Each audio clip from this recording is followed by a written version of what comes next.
All right, what's up, guys? Welcome to Get Your News On with Ron. Well, I shouldn't even say that. The show's not officially begun, but I got to do it the old way today because we have a guest. So don't get my little banner. Sorry about that. Here, let me get over. Let me get over to the page here. It's different whenever we do it live, or whenever we do a guest. It's different. It has to be different.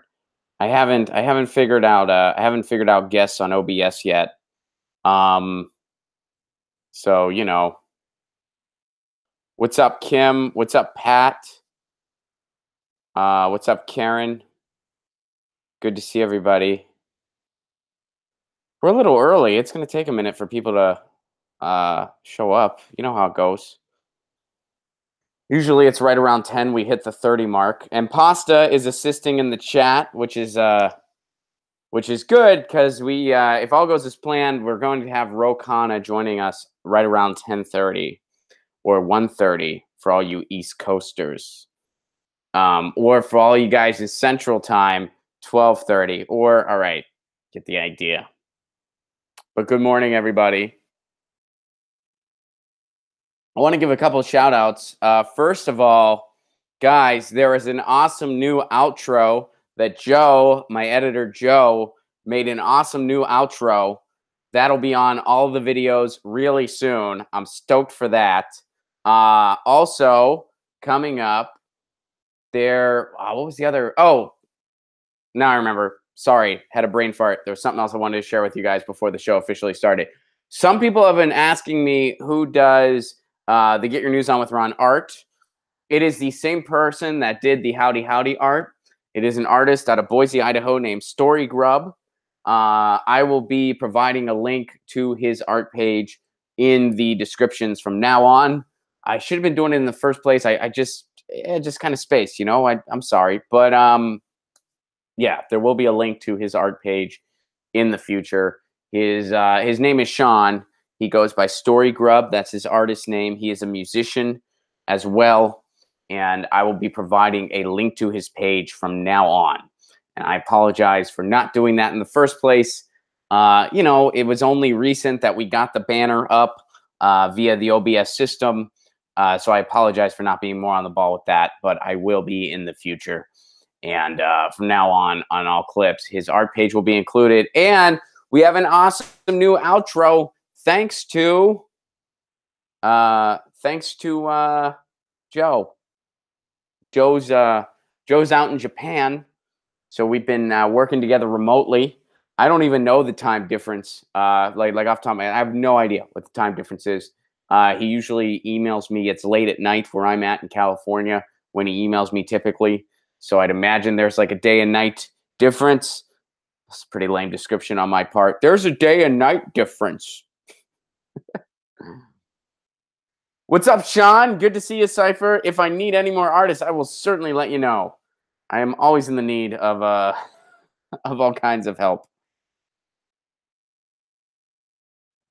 And guys, we are over 30. So welcome to Get Your News On with Ron, the world's first viewer-curated streaming news show. Let's get those articles going. And if all goes as planned, Ro Khanna is going to be joining us second half of today's show. So, all right, here's my question today. And this one's a fun one, I think. I guess we'll find out if it's fun or not. Some of you guys, I have been... I make a lot of tweets about kind of the Electoral College. And more broadly, I tweet a lot about how our system is so corrupt and it's not democratic at all, via superdelegates, via the Electoral College, via the DCCC, via gerrymandering, via voter suppression. The list goes on and on and on. And I find it interesting that these people crying about a foreign country hijacking our democracy, quote unquote, don't give a hoot about all the problems our pseudo-democracy has to begin with, that we can actually do something about. But man, you're really worried about a couple Twitter trolls in Russia. You guys know the drill there. I talk about that a lot. Now, getting to today's question, some people on this stream, even, and other people on Twitter, are pro electoral college. And so, my question today, why?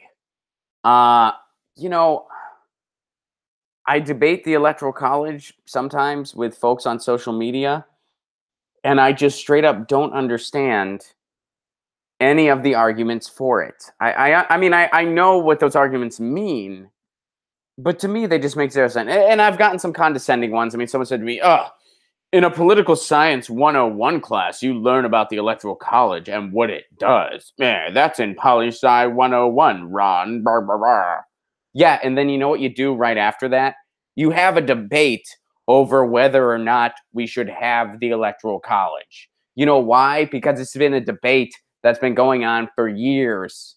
Because it's a valid debate to have.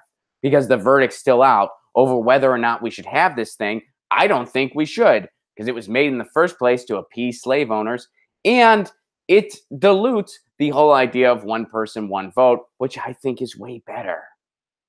I've never heard any argument for the Electoral College that sounds better than one person, one vote.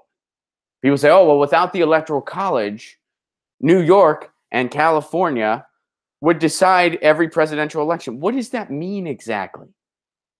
Does that just mean the places with the most people, like whoever the majority votes for there, will probably win the election? I guess that's technically true. But again, how is that better than one person vote? And furthermore, how do you even know that based on the system we have in place? What do I mean by this? I'll tell you this. Let's use California as an example. I know a lot of Republicans in California that don't bother to vote in the presidential because they say, my vote doesn't matter. I live in a deep blue state. My vote doesn't matter. In the presidential, I don't even bother voting. And by the way, there are these attitudes all throughout the country. Similarly, there might be somebody in Wyoming thinks my vote for president doesn't matter. I live in a deep red state and I'm a progressive or I'm a Democrat, whatever. I don't bother voting in the presidential. There's a lot of people that fall into that category. That's why half the country stays home on election day. One of the many reasons, but a reason nonetheless on why half the country stays home. So why, I mean, do those people not have the right to feel like their vote for president matters? I mean, why should they? I would rather see that Republican, even though I disagree with them 110% politically, I would rather see them go to the polls on election day knowing that their vote matters because it goes beyond what the majority of people in California do. It's the country as a whole, and you are one person with one vote. And that's how it's tallied. I'd much rather see that. So, and then other people, the argument for the Electoral College, oh, well, presidents won't campaign everywhere if we got away with the Electoral College. You mean like they campaign everywhere now? Go to Wisconsin and tell people that all the presidential candidates campaigned everywhere. Go tell them that in Wisconsin. See if they remember 2016. First of all. Second of all, is it really that big of a difference if a person is bullshitting you on TV versus bullshitting you in a crowded gymnasium? Who gives a shit? Honestly. And if it's that big of a deal to you that, hey, I live in a rural place and I really want an opportunity to see my presidential candidates, what kind of a sycophant are you? You really want to, other points. Oh, well, it'll just be the agenda of California and New York if we do away with the Electoral College. What kind of things do you think the president's really going to do in that case? We have these things called state rights and state governments. So, guess what? If California randomly decides we're cool with public masturbation and we're going to pass a law legalizing it, and maybe Mississippi's like, you know what? We're not down with public masturbation. Guess what? They don't have to have a law being cool with public masturbation. And if there is a federal thing, which there wouldn't be, but if there would be in this bogus example, Mississippi could have a state law. I mean, it's like, what do you think the president's going to do to serve the agenda of California and New York? And also, I can tell you guys this. I've lived in red states before. I've lived in Tennessee. And I can tell you, there are no states that would benefit more from federal progressive policies than the reddest and poorest states among us, especially something like a single payer healthcare system, especially something like tuition free college. The reddest and poorest states among us would benefit most from something like that. Because, by the way, if we had a single payer system, eventually that would bleed into something like access to healthcare. So, places where there are not adequate medical resources near them because we have a profit based healthcare system, those problems would start being solved. So I just don't understand any argument for the Electoral College. Unless if you're a Republican, if you're a right-wing Republican, and you say, I like the Electoral College because it benefits my interests. Because usually if the Electoral College helps somebody win that didn't win the popular vote, it's a Republican. That's how it's been for the past 20, 30 years at least. Then, I mean, I guess I understand that argument. I think morally, you're totally off base because you're basically saying my special interest is more important than your vote and more important than the will of the people. That's what you're saying. I guess strategically and politically, you're right. If you're going to say, hey, I'm right wing, the Electoral College helps me out, so I'm for it. All right, well, politically, I can't really argue with that. Morally, it's pretty repulsive. But okay, I can't argue with that. If you're a progressive and you're for the Electoral College, I am very confused by you. And I'm not trying, because I know there's some people that watch the stream that fall into that category. And I'm asking you, why? Like, explain it to me. It doesn't make any sense to me why you'd be for the Electoral College. And how is that better than one person, one vote? Why do you think somebody in Wyoming, their vote should count more than somebody in California's? Just because there's more people living in California. It makes zero sense to me. And you don't even know that the quote unquote will of California will be served because so many people don't vote anyway. And I think one of the reasons people don't vote is because maybe they're a progressive in a deep red state or they're a Republican in a blue state and they feel like their vote for president never matters. So they don't even bother voting. I'd rather live in a system where those people feel that their vote does matter because it's one person, one vote. All right, so let me see what you guys are saying to this.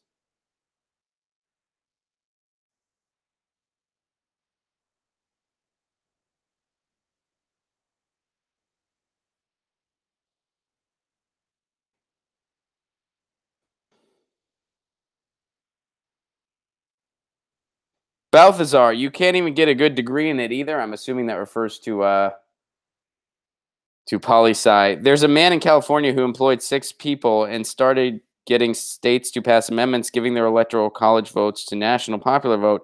He's already got over 150 electoral college votes to sign on. If he hits 270, it'll spell the doom of it. GOP cares about cum control and single prayer. Interesting. Joseph points out California voters are worth 1/9 of a Wyoming voter in federal election. I live in Tennessee. We need help big time. The short-sighted backwards thinking is drowning us. I used to live in Tennessee. I do think at the electoral level that is very true. Are rural and urban interests really different at this point? I don't think so. Not really. I mean, I'm sure there's some differences.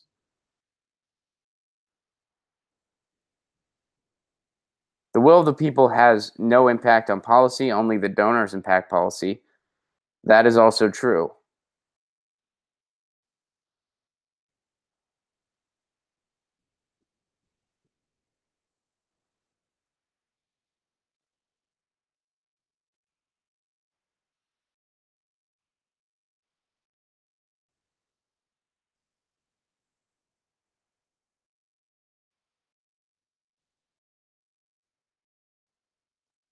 So let's see. I'm looking for. Okay, here's one pro electoral college. I am pro electoral college. This is from Pat. I am pro electoral college because it equalizes the differences between highly populated areas as opposed to rural areas. Again, how does that make sense? Like again, that makes no sense to me in the case of, first of all, when it comes to local levels and state levels, you still have your locality, you still have your state. A. B. How does that make any sense on a presidential standpoint? Why? How is that better than one person, one vote? And how do you know that everybody in a certain area has the same agenda? They don't. They don't. Just because somebody lives in Wyoming doesn't mean they want to vote for a Republican 100% of the time. Similarly, just because someone lives in New York doesn't mean they want to vote Democrat or for a progressive. They might be a Republican. So how does it equalize anything? It doesn't. It just convinces people to stay home. Like again, and I've heard this talking point, but when you break it down, how does it make sense?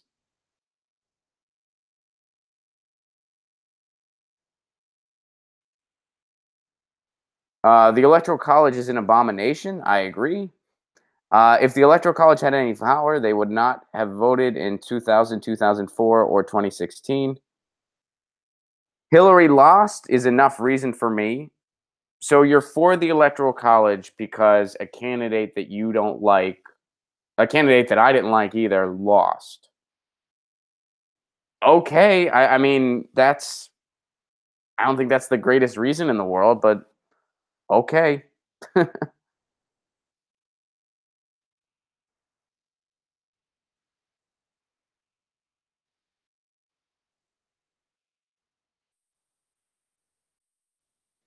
The Electoral College is bullshit. Rural states with less people have more power than New York and California. I'm from rural Nevada. That's BS. I think so too. I'd prefer one person, one vote. Let's see.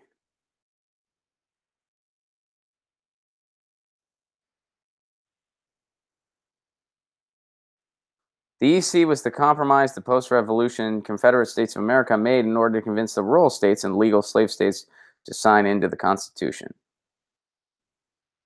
Let's see.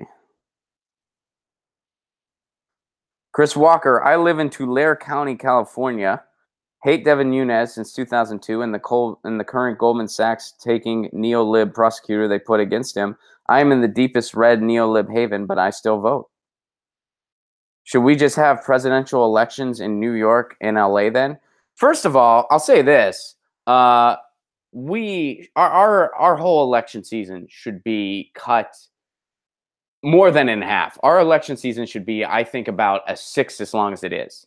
And by the way, when I say stuff like this, I'm going against my own professional interest. Because even somebody at my level, which I mean, I'm a comedian doing a live stream from his apartment. That's what I am. Even somebody at my level, our election circus benefits me as a content creator. It benefits me because viewership goes up. That's just factually true. And anybody will own up to that as well. Anybody in my shoes or bigger will own up to that as well. And if they don't, they're not being honest with you. That's just simply true. Our circus of a political system does help, from a professional standpoint, help people like me as far as our shows getting a bigger audience. I would still rather have a better system in place where it's not a political circus, where it's not so void of any substance. The opening act might as well be a guy getting kicked in the balls.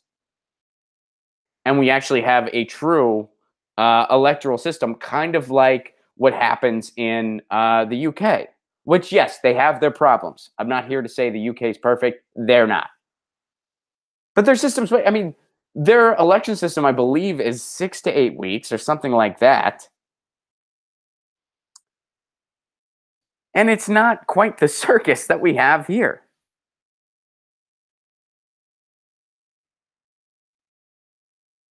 So to answer your question, should we just have presidential elections in New York and LA then? No, I don't think so. I think people would still travel around regardless. Again, it's one person, one vote. So you're trying to get the country as a whole. And if somebody chooses to just go to the big epicenters and not go to the smaller areas, they will pay for that. Even though Hillary Clinton did win the popular vote, she still paid for that. She still paid for hanging out in the main city epicenters in a place like Pennsylvania. She paid for that. So yes, traveling around still does matter. And by the way, they don't go everywhere anyway. They still don't go everywhere anyway. even though we have the Electoral College. Because we still have a lot of other things that give our democratic quote unquote system, our quote unquote democratic system, a bit more to be desired. Mathematically, you can get just over 22% of the popular vote and still win the presidency. CGP, I'm not sure who that's referring to, Gray, did a great video on the Electoral College with math. Okay, so how is that math better than one person, one vote? This is also math. Somebody who lives in Wyoming, their vote counts more than mine in California. This is also math. Half the country stays home on election day. I think a big reason for that is because they feel disenfranchised towards the majority of the place where they live in, so they don't bother voting. That's also math. So again, I mean, and I'd be curious to see that video. But I just don't understand. Again, I've yet to understand anything that sounds better than one person, one vote.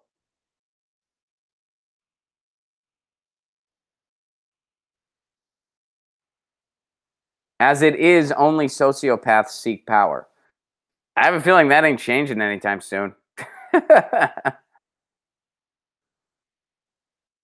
If we had ranked choice, one person, one vote makes most sense. Well, that's something else I favor. That's something else I am very, very in favor of. I favor ranked choice voting or some other similar alternative voting method. And I need to have, there's people more fluent on these issues as far as alternative voting methods, but I know there's other methods out there that allegedly from people that really study this stuff, like the Electoral Science Organization, they say that they like ranked choice, like from a moral principle, they like ranked choice. However, they say there are other alternative voting methods out there that would be easier to implement than ranked choice. There are people more fluent on those issues to talk about them than me, but I need to have some of those people on. I got to look into alternative voting. Go to Electoral Science or some other similar thing. There's good alternative voting people out there. We got to get some of them on.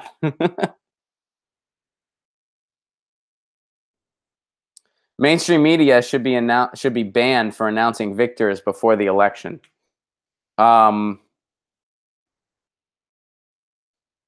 Yeah, I mean, I think what the media has done throughout the entire campaign is repulsive, and I think our media as it exists is absolutely repulsive. I do think there should be protections in place prohibiting the type of media structure we have right now. I really do. I think that, especially as of recent, MSNBC, CNN, Fox News, they all should have to disclose who owns them before they put out anything. Anything at all. And they should be recognized for what they are. They are public relations agencies disguised as news. They're not news. They're just straight up not news. I'm sorry. I don't know why I'm apologizing, because I think most people here are with me. So, Ron, your show has a bit of a Charlie Brown vibe. Lucy, pasta, etc. Yeah, I need a Linus. One person, one vote is obsolete in the Democratic primary. Hillary Clinton was chosen, one for the powers that be. The Electoral College threw a wrench in the cogwheel. Yeah, I mean, I'm in favor of getting rid of superdelegates too. I mean, I'm not just like get rid of the Electoral College, everything's solved. No, I want to get rid of superdelegates. I want to get rid of gerrymandering. I want to get rid of the Electoral College. I want to have alternative voting methods. I want all that stuff. I want it all. Electoral College, no ranked choice voting, role striding, polling location closer and underfunding, gerrymandering, second control of debates, etc. Look up HR 3057. Not familiar with that. I got to look into that. The Electoral College is the final failsafe for corrupt oligarchs, a tool of fascism to crush dissent and the will of the people. I think there are many other tools, but yes, I do think the Electoral College is definitely one of them. Is it the final failsafe? Maybe. I don't know. The argument could be made. Let's just all become philosopher kings. I cannot claim to be a philosopher king. I can maybe claim rhetorician because the truth may or may not be out there. What is truth? Do we know if there is truth? When do you think Jimmy will be on the show? Whenever he feels like it. Jimmy usually spends this time during the day prepping a lot. Sometimes if he does have a little bit of free time, which he seldomly does, he's one of the busiest people I know, he tunes in. And yeah, he can totally do this show whenever he wants. He has an open invitation. He knows that. And, you know, he'll definitely do it. You read every other donation of mine. Some are two-parters. I'm doing the best I can, man. I'm doing this in real time. Pasta's helping me out. So let me see if Pasta's got... Let me get this right. In order to instill election integrity in our voters, we indicted 13, no wait, 12 Twitter trolls. Oh, I see. Yeah, I fucked this one up. I'm sorry, Balthazar. Doing the best I can. Doing it in real time, you know? Pasta sends it to me as quickly as he can. You know the drill. So let me correct this. First of all, whoever posted the meme, remember when Russia wouldn't let Hillary campaign in Pennsylvania, Michigan, or Wisconsin? Yes, I do remember that. That was a very proud moment of mine. I made an anti-fracking meme, and she said, "Oh, I don't like this. I'm not going to go there." I made a meme that said, "If you want healthcare, you're not wanting a pony or wanting what the rest of the world takes for granted." And then she didn't go. All right. So let me. I fucked up Balthazar's thing. Let me fix it. Let me get this right. In order to instill election integrity in our voters, we indicted 13, no wait, 12 Twitter trolls when we still have electoral college, no ranked choice voting, roll striking, polling location closer, underfunding, January, two-party control debates, and finally, again, look up, which I need to look up, HR 3057. I'm not familiar with that piece of legislation. I got to check it out. I got to see what the dealio is there. Guys, I feel like we've covered it. Hey, Mars points out, abolishing the Electoral College would mean they have to count all votes. Sounds dangerous. Interesting. All right. So let's go to a few articles. We are supposed to have Ro Khanna here around 10:30. So assuming there's no glitches in the system, Ro Khanna will be here at 10:30. And that, of course, is Pacific time. I said specific, didn't I? Wow. Pacific time. That's specifically. He said specifically 10:30 by the Universal Standard Clock of whatever. Why is everybody making these Ocasio memes, by the way? All right. Let's go to some articles, see what y'all are talking about. And we can't see the articles today, guys, because I'm doing this via Google Hangout, not via the other system I use where I can have you guys see the articles. So we're back to doing it the old-fashioned way. Why am I doing it the old-fashioned way today? Well, because I'm supposed to have a guest. I got to do the Google Hangout to get the guest up in here. That's why I have my headphones on, too. Guys, still work in progress, still figuring it out. I got to figure out a way to do this more smoothly via the OBS system. I'm babbling on about insider baseball stuff. Sorry. Urgent FBI investigation. This is from The Intercept. This is from Kimmy. Thank you very much, Kimmy. Man, it's so much more fun when you guys can see the articles, because then I can just say something goofy about it and you guys see the same shit I'm seeing. Oh, man. Yearning for those days, huh? Right? Urgent FBI investigation into Russian interference delayed Clinton email revelation until days before 2016 election. All right, that was a mouthful. Let me go through that again. Urgent FBI investigation into Russian interference delayed Clinton email revelation until days before 2016 election. Okay. It has been one of the lingering mysteries of the 2016 campaign. Why did the FBI wait until 11 days before the election to announce a new batch of Hillary Clinton's emails in an October surprise that might have tilted the election to Donald Trump? Yeah, you know what? It's so weird that the Clinton people never talked about that. Because all of a sudden the FBI is our friend now, right? In camp conservative in denial, the conservative in denial camp. All of a sudden, the FBI is our friends. They're the heroes trying to save our democracy by bringing down Donald Trump. Because if they get him on a certain thing, everybody else goes down with him.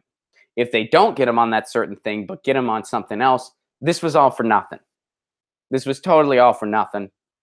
And by the way, either way, this has been used as a scapegoat and a red herring to detract from what's really going on in this country. And what's really going on in this country is our system is so broken beyond repair and rigged beyond retribution that a plutocratic, racist game show host became president. A plutocratic, racist which, by the way, I tweeted this out. You know, the one thing President Trump and I have in common? Both of us are surprised how much people care what he thinks. Both of us were surprised by that. He was like, I can't believe I meant to say wouldn't. You guys remember that goofy situation, which, yes, of course he was bullshitting. Of course he was lying. Of course he was backpedaling. Who cares what he thinks? Who gives a Ron, you have to care because of The Office. No, I don't. You have to respect The Office. No, I don't. And guess what? I don't. I don't. Yesterday, someone asked me why I'm not gonna run for office ever. Part of the reason is because I feel like to run for office, you have to respect the office itself. And I don't. I don't. I don't respect it. I straight up don't. I think our system is a parody of itself at this point.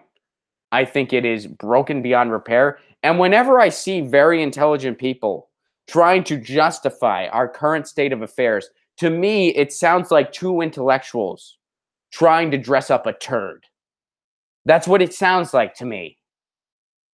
But they're trying to give legitimacy to this system. Why are they doing that? Because their paychecks depend upon it. My paycheck doesn't depend upon it. I talk about the absurdity of it all. I call out corruption where I see it. That's all I know how to do. That's all I want to do. And that's all I'm going to do.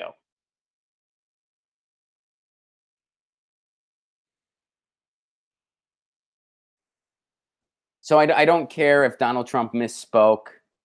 It's so tired and boring to me. So freaking tired and boring to me. And hold on, this is somebody related to the guest. Hello.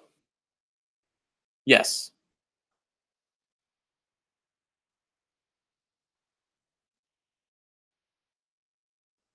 No worries. Yeah. No worries. You guys got the link. Everything's good.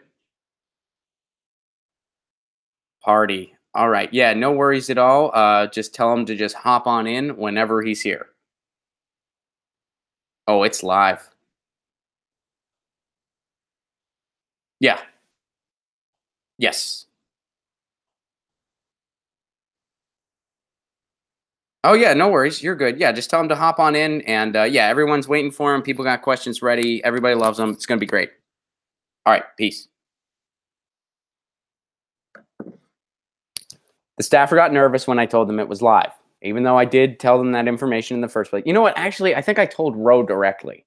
Like, I told Ro directly what the show was, what Get Your News On with Ron was all about. He thought it sounded cool. He wanted to do it. I don't know if he told his staffers that it was live. So when he was like, it's not live, is it? And I was like, oh, it's live. And then he was like, I'm like, dude. And then he said something. I didn't understand what he said, but I pretended I understood. He was talking fast. And, I'm live streaming. I'm a little bit divided attention-wise. So I don't know what he said. He might have canceled for all I know. I don't think that's what happened, but it might have been. But I was like, dude, tell Ro not to be nervous. What do you say? There's no reason. It's going to be fun. If this show wasn't live, how much would it suck? This would be the worst show ever if it was. Well, I mean, obviously the show is meant to be streamed live. It is a streaming show. So if it wasn't a streaming show, it would just be something different. But it would really be lame if I'm like, I'm seeing all this shit for the first time and I pull articles out of a hat. Doesn't that sound neat? No, that sounds weird. Why would we tune into that? But anyway, yeah, they sounded nervous. Hopefully that's not a bad thing. I was just on the phone with with yeah, with Ro's people. Balthazar, when Pasta gets drunk, do you call him Pasta Sauce? I do now. I never have before, but I do now. Pasta drunk is a lot of fun. Pasta sober is a lot of fun. Pasta in general is just fun. He got his nickname Pasta because when he was a kid, his mom would always pack pasta in his lunch. So he started calling him Pasta. That's how it originated from. I actually never learned that until recently. Oh, and Pasta doesn't drink anymore. So, you know, that'll be hard when we hang out, me, you know, trying to enable him and whatnot. I'm kidding. That's a joke. Not trying to make light. He's just drying out. I don't think he's quitting for good. I think he's just drying out for a little while. And I've been there. I dry out sometimes. I go on periods where I'm just like, dude, I'm going to dry out. You know, that's how it goes. I remember when Ro Khanna stood Tim Black up during his life. Really? Shit. Well, you know, if I get stood up, I will react the same way that, you know what? I'll be honest with you guys. The last time I got stood up was when I was, you know, dating in high school. So I will react if I do get stood up right now, which I might. I mean, I suppose Pat pointed it out that apparently it happened to Tim Black. It could happen to me too. So if it does, what I promise you guys is that I will react to being stood up the same way I reacted to getting stood up on dates in high school. I will post something very passive-aggressive on AOL Instant Messenger. There'll be song lyrics to an emo song that I don't remember anymore. So that's what I'm going to do. So I don't have AIM anymore. I would have to re-download it. But I plan on doing it. And I'll be posting song lyrics later. So if I get stood up, which it might happen, keep a lookout for that. Please download AIM and message request me. Is that what it was? How did you even... Did you actually add friends, or was it just... I don't remember how that shit worked. It was weird. Anyway, some of you guys might not even remember AIM, period. Some of it might have been before your time, making me feel old. All right. So let's get back to this article. I went off on a tangent there, and I got a phone call that I had to take. Okay. So getting back to that whole FBI thing. Top FBI officials had learned weeks earlier that the laptop of disgraced former Congressman Anthony Weiner I love that. Disgraced former Congressman Anthony Weiner. After they say that, that should just be his official title for now. Disgraced former Congressman Anthony Weiner. And then he just walks out and he's like, what can I say? Remember when he tried to backpedal when they're like, hey, is this a picture of you showing your junk? And he was like, look, I know my last name's Weiner. I get it. People can manipulate images. That's all I know. I know. Hey, that's Ro Khanna. Hey, Ro. We're making fun of Anthony Weiner. It's really highbrow stuff. Glad you're here. I caught the tail end of that. Do you remember that when he was trying to backpedal? I know you don't like to talk smack on No. I do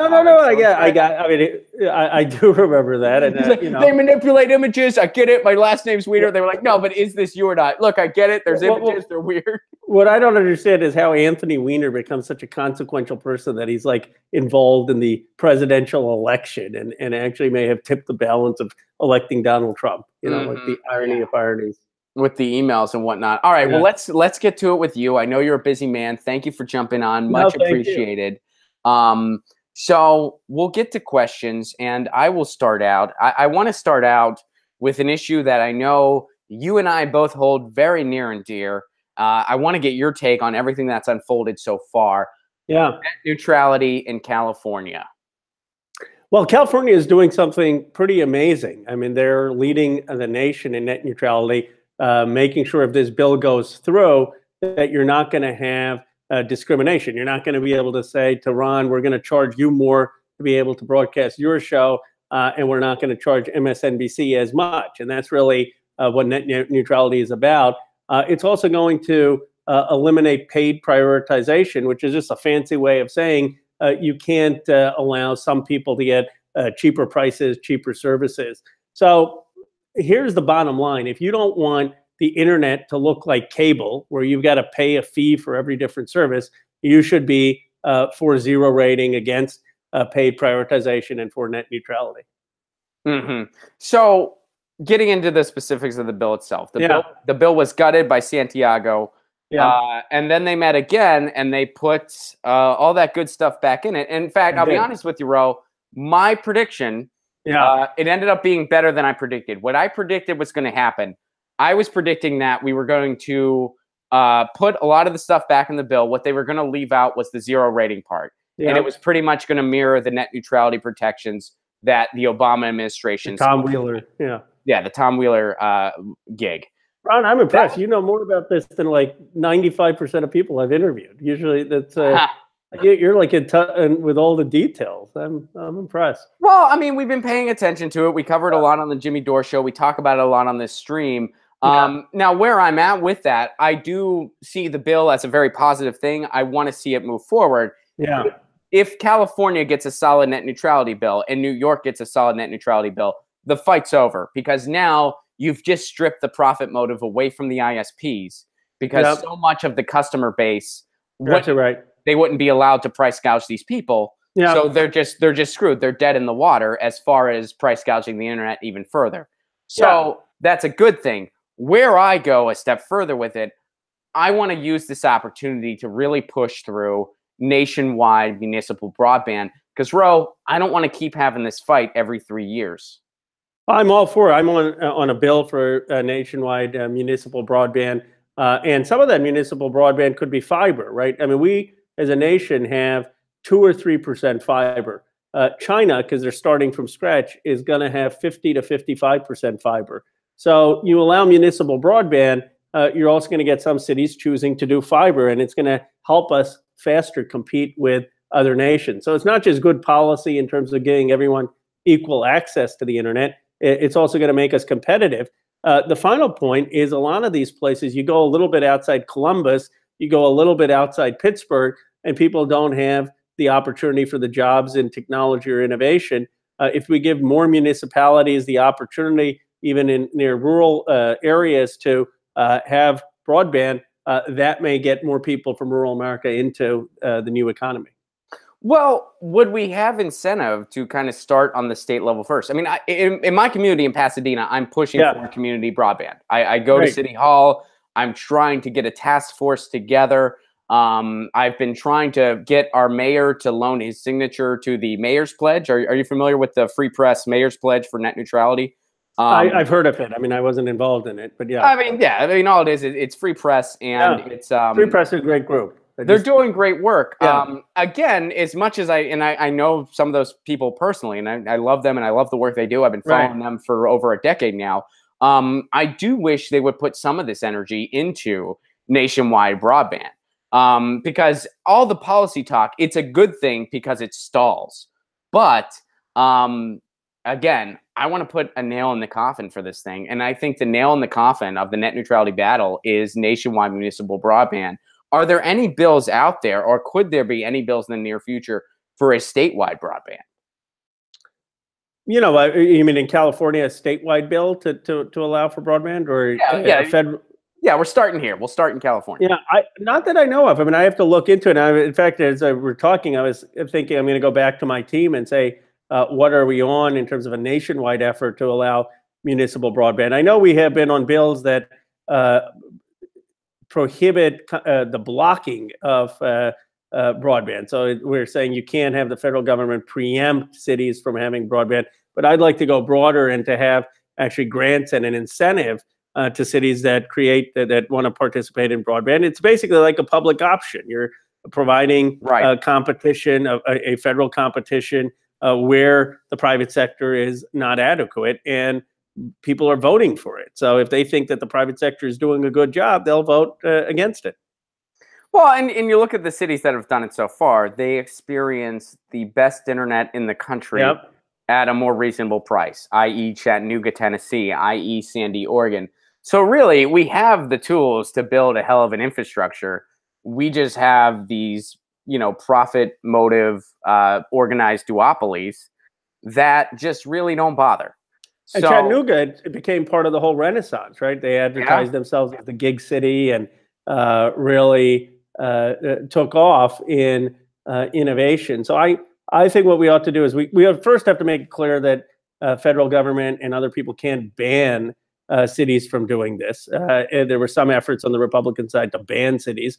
And then I think the next step is to provide grants and funding, like you had rural electrification in the New Deal, to allow this, so you can have more examples like Chattanooga in places that aren't tech. I mean, it doesn't have to just be in California. So if there were a feasible bill for statewide municipal broadband, would it have your support? Absolutely. It would have my support. And I'm going to look after this on a federal level to see if there's something we can do on a federal level for municipal broadband. That's awesome, man, because I got Final Draft pulled up right now, and I'm going to start writing as soon as we're done here. Well, if you want to send it to me, so I can just take your idea, and then, that's what I do once I'm in Congress. I talk to Stephanie Kelton and Robert Reich and all these brilliant economists or people in the fields, and I take their ideas and I say, we got to listen. Instead of listening to the consultants and the pollsters, why don't we actually listen to people who have thought about this stuff? So if you have a real idea for what we can do federally on municipal broadband, send it to me. In the meantime, I'm going to have my staff look into it. Yeah, well, I'm still working here in Pasadena. I'm going to start small here first. And, I have looked into some things. I'm still kind of doing some lay work. I'm not a tech guy, You know a lot about it. But Chattanooga, what other cities have succeeded at it? Do you know?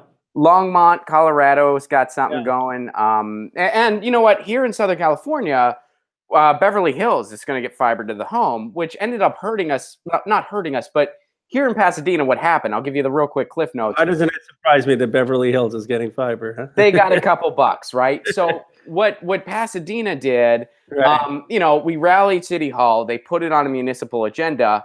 They decided that we couldn't afford that here in Pasadena, but the only case study they used was what Beverly Hills is doing. And they're like, well, so Beverly Hills did this fiber to the home. It cost them this much money. Pasadena is this much bigger. So any type of project would cost us this much money. Right. In the comment period, I stood up and I said, look, there are more than one ways to skin a cat.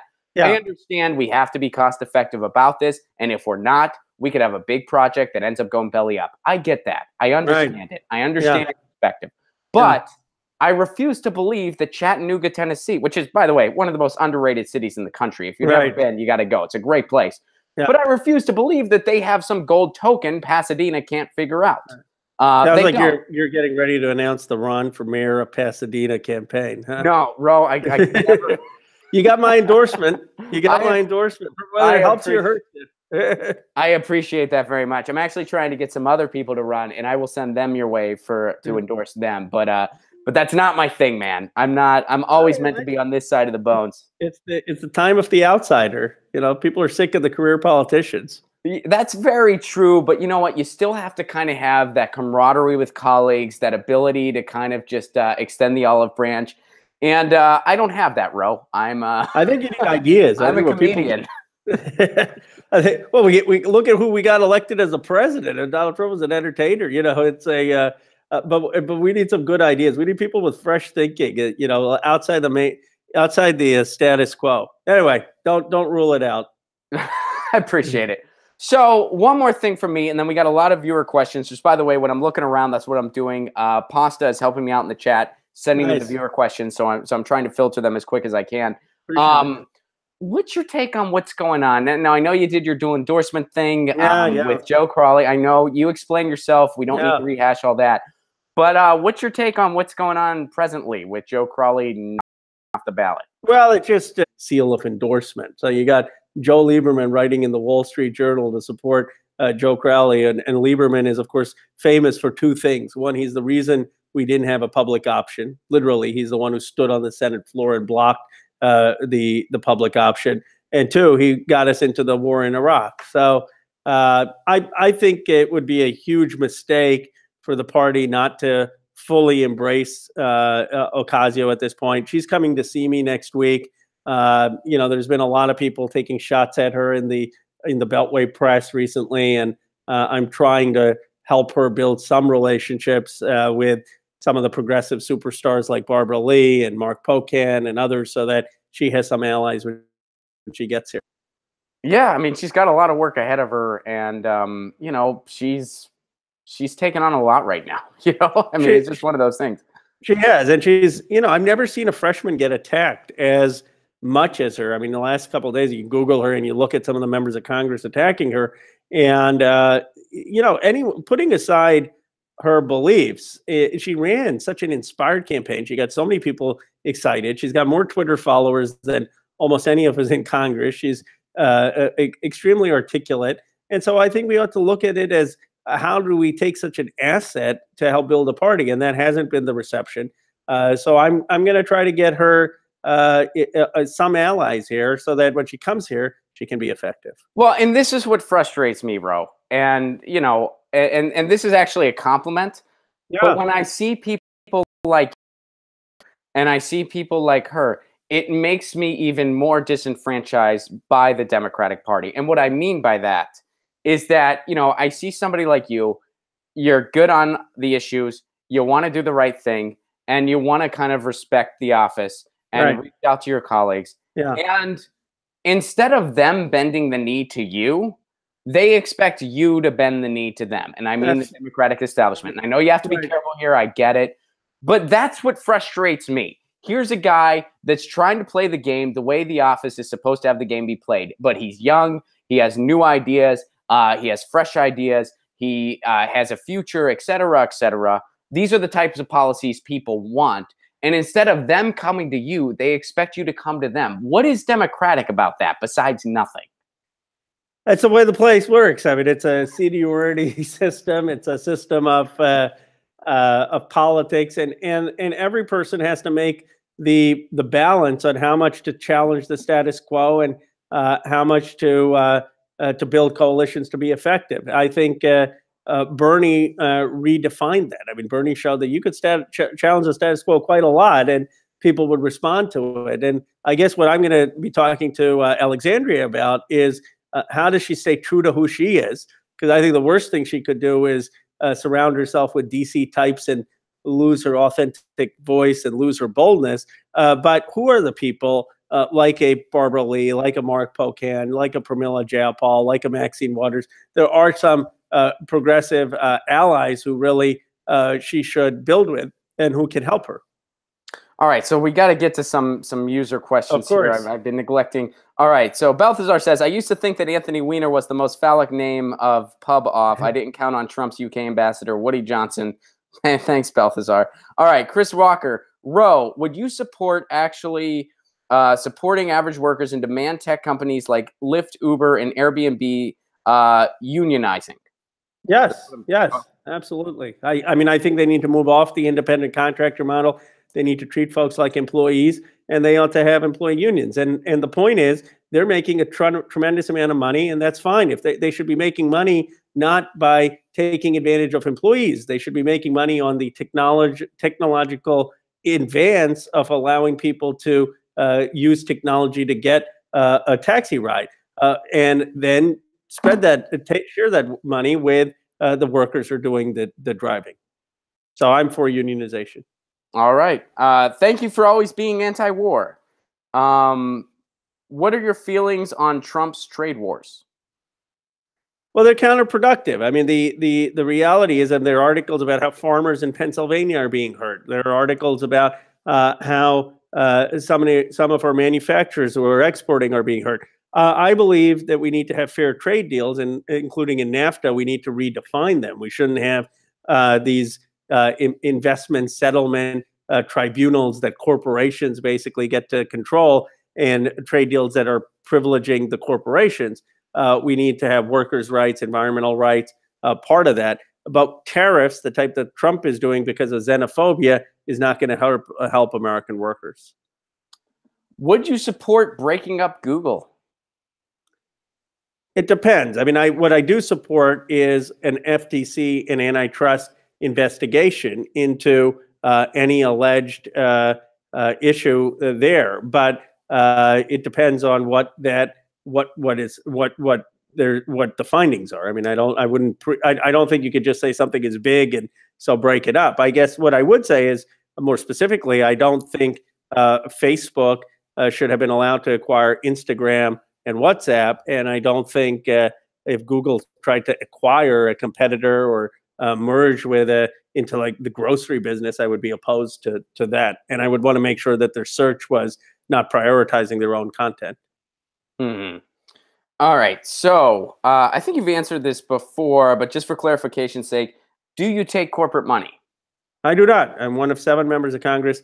Not only do I not take corporate money, I don't take any PAC money, any political action committee money. I take none of it. One of the things on Google also, I mean, it's an easy answer to say, "Oh, break it up," but I think you have to look at the trade-offs. I rather that we make sure that there is no prioritization of their own product. But when you do, let's say, use Google Maps and you have an integrated service, you need, if you want to be able to use Google Maps, you need people to be getting that information from different places. So there's complexity about what you need for network effects and what's anti-competitive. And I think the FTC needs to look into that and make those determinations. So, and I'm not super familiar with all the details here, but this is a good question. So I'm going to kind of let you run with it. Why has Israel selling arms to? I guess they're saying, why is Israel selling arms to militias in Ukraine after your bill stopped the U.S. from doing so? Well, our bill has not. There is no bill that has passed the House. I'm on a bill that will ban the United States from selling any weapons to Ukraine, but that hasn't gotten a vote in the House. So we got to stop doing that first ourselves, and then I would call on our allies like Israel to stop doing it as well. But we haven't even stopped doing it ourselves. Okay. So, Mr. Khanna, as a Democrat whose party lost the general with a candidate that won the popular vote, do you think we need to do away with, there's a little bit of humor at the end of this, do you think we need to do away with the Electoral College or bomb Russia instead?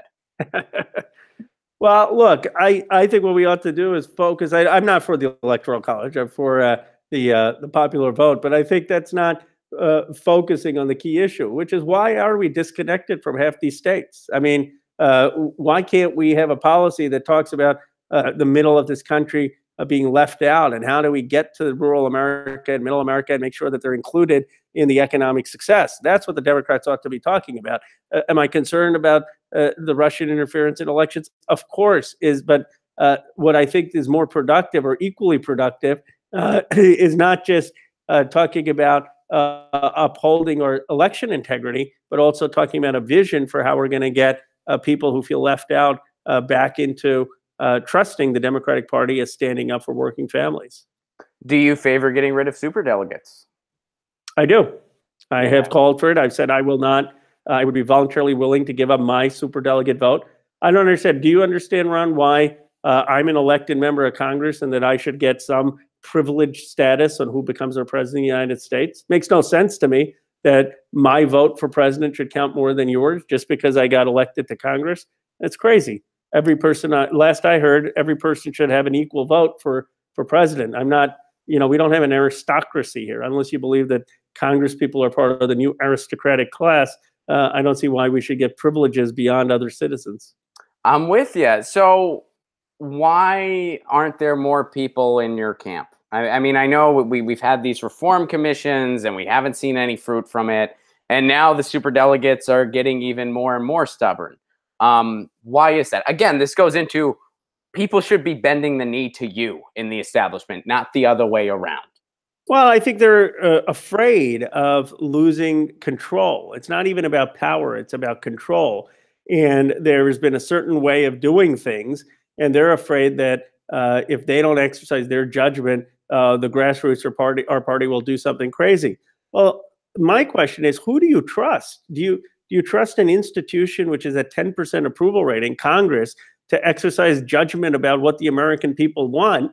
Or do you trust people in the ground who are part of their community? I think people in the ground are far more astute and aware. And frankly, I don't want to dwell on the Ocasio-Crowley race, but that was a perfect example. Everyone in the establishment thought it was crazy that Crowley was going to win by 70-30.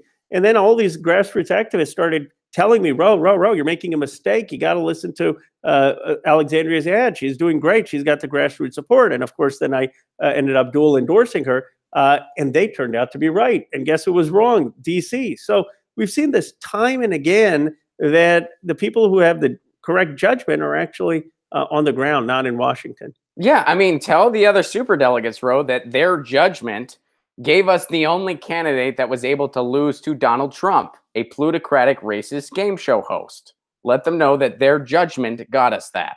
Tell them that, and also Joe Crawley, tell him to get off the ballot and stop lying. Could you? And say that's from me. Say that's from Ro Khanna. You don't have to put your name on that. Just say. Well, I don't know why. You know, he was to Crowley's credit. On the day of he lost, he was actually gracious. He saying, you know, born to run to Alexandria, and I said, okay. Yes, I thought that was very gracious too. The irony and all that. If Bruce Springsteen lived in that district, I bet he wouldn't have voted for him. I bet he would have voted for Alexandria. Right. So I thought, okay, class act. Guy gets it. He was on the wrong side of some issues, but he's now dealing with this in a classy way. And then the next I read is he's not getting off the ballot. So what I would tell him, and I tell him this on your show, I tell him to his face, Joe, you know, go out with dignity. Get off the ballot. You said you're supporting her. You know, maybe do a joint event where you sing "Born to Run" together. Politics is it's a long-term game, and mostly if you lose the right way, you're gracious, you're self-reflective, you can have another day in politics. People are pretty forgiving. People are open to people changing their opinion. But if you don't lose the right way, if you're not a class act, you may never get a second chance. You just text him right now. Just say WTF, bro? ? Just you know, see what he does. Yeah, we'll see. But she's going to win, and she's going to win overwhelmingly. I mean, it's not. I don't see a groundswell based on the Lieberman endorsement of people rushing to vote for Joe Crowley in that district. Yeah, he's not a very popular guy. All right, we got a few more, and we got almost no time left, so I'm going to rapid fire these at you. Kim says, with all the craziness of, quote, hacking the election, why is the government so quiet on changing our elections and creating one person, one vote, or ranked choice, or a version thereof? We ought to do all of that. We ought to do ranked choice. We ought to do one person, one vote. We need paper ballots to secure our elections. Where do you stand on the abolition of ICE? I am for the restructuring of ICE under the Justice Department, which is what Bernie Sanders has called for, which is what we used to have under the INS. Do we need? I'm for some border security. What I think is that ICE should be focused on drug trafficking and terrorism, not on criminalizing mothers with kids. And that's what we had back under the Justice Department and the INS. I see no reason we can't do that. Well, it's not like before ICE was around, we had total open borders with no security either. I mean, it's no, we had the INS under the Justice Department, and that's where I think that's what ICE agents have called for, and that's what we ought to do is restructure it so that you have a very clear sense. You've got those people who are dealing with people crossing the border as civilians in one agency under the Justice Department, and then you have a separate agency under national security threats and homeland security of terrorism and drug trafficking. Right now, the president's actually making us less safe because he's devoted all these resources on chasing mothers with kids to try to prevent people from coming here. Last I checked, I don't think any American thinks that a mother with a toddler is a national security threat to the U.S. All our resources are going there instead of actually going after human trafficking, drug trafficking, terrorism. So the restructuring, and I think Democrats have to be smart about this. Like, we've got to say, we actually would keep the country safer and not abuse people's rights and be more humane about it and true to our constitutional values. And ICE as an organization hasn't done that. That's why I feel like in this sense, our country is a lot like espresso, better without ice. All right, we got a few more. Why do we allow lobbyists to be superdelegates? So when I first got elected, I tweeted out, why are we allowing lobbyists to be part of the DNC? Forget superdelegates. Barack Obama, I know some of I respect him. I know some people disagree with him, but he did one basic thing. He said, no corporate money, no lobbyists at the DNC. When Hillary Clinton became the nominee, she reversed that policy. You would think after we lose, we'd say, you know what, maybe we should go back to a DNC without lobbyists and without corporate money, but we still haven't done that. It's crazy. All right, so this is the last one I got for you, Ro, and it's a very light one. So, you know, is there any progress in regards to rebuilding Syria after the Putin-Trump summit?